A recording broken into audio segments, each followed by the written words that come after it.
itlob il-protezzjoni tal-Pulizija.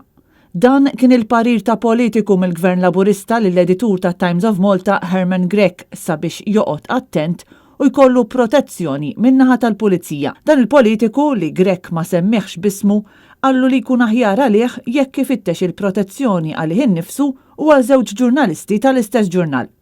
Dan il-parir wasal f'jiem reċenti u jingħatalu brabta max-xogħol ta' investigazzjoni li kienet qed tagħmel it-Times of Malta brabta mal-assassinju ta' Daphne Caruana Galizia. F'intervista waqt il-podcast tal-preżentatriċi Trudy Kerr, l-editur tat-Times qal li kellu jitlob il-protezzjoni tal-Pulizija għaliex qed nittrattaw mal-ar kriminali li qattrat Malta.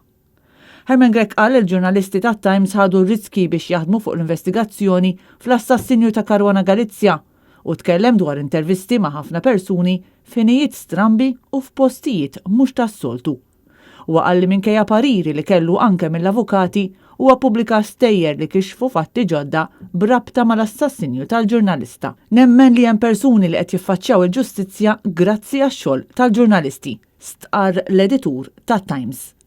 Herman Grech qal ukoll li hu konvint li l-ġurnaliżmu hu l-aħħar tama li fadallu dan il-pajjiż u ħeġġeġ li ċittadini ikellmu lill-ġurnalisti fuq temi li jkunu qed iħassbuhom.